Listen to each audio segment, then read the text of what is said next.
Let's dive into how to attract more followers to your business's social media feeds so that your ideal customers become people who don't just consume your content, they binge on it and they keep coming back again and again for more, like they're attracted to you like a magnet.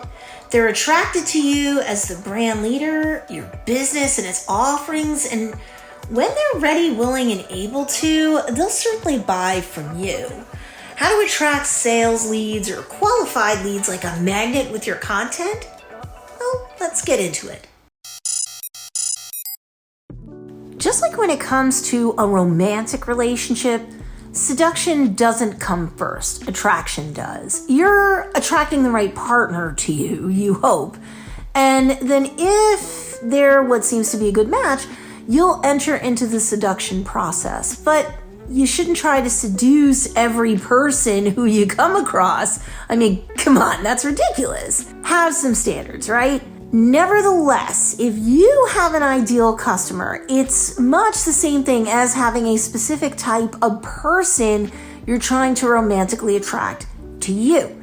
You need to have a mindset where you're not trying to attract everyone in the world with your content to your business.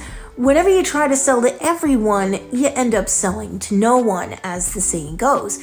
You need to have the mindset that your business's offerings, its products, services, etc., are custom crafted for a very specific individual with a unique problem to solve or desire to satisfy. You're not everything to everyone. Just like in the world of romance, there's a particular person you're trying to attract. So step one is, who's your ideal customer?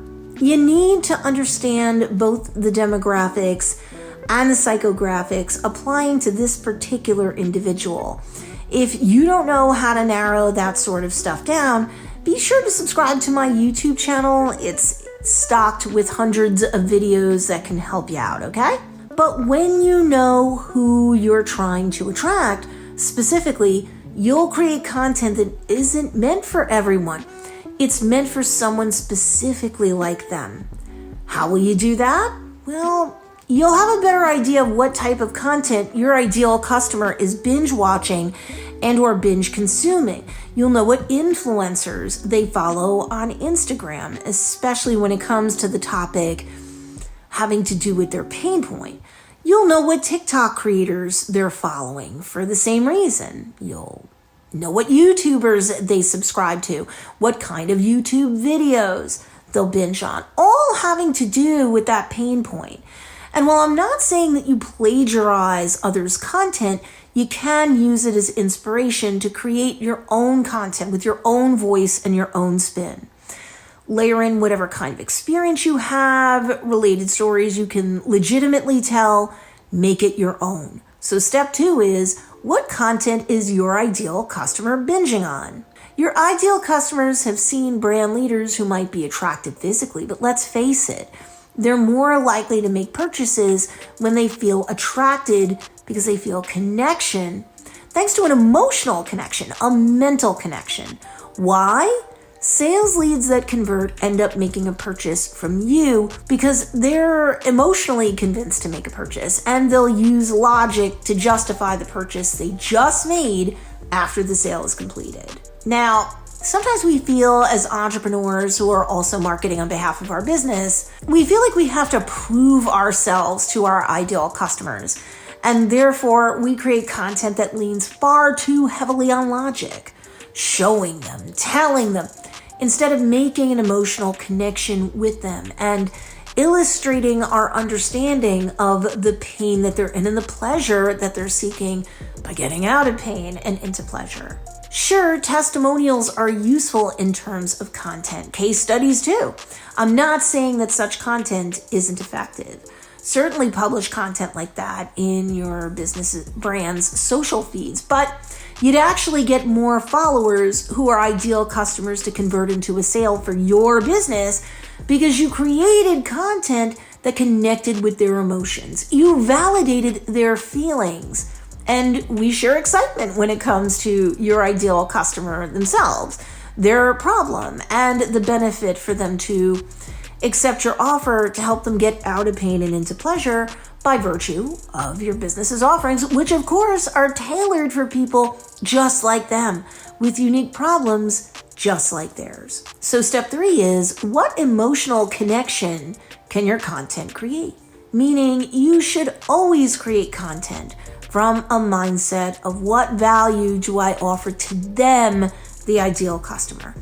Value is determined by the ideal customer. Do they believe that you can solve their unique problem that's experienced by a specific person just like them? That'll get them attracted to you, the brand leader, and your business's offerings. Not you creating content which is coming from a place of, how do I extract a sale?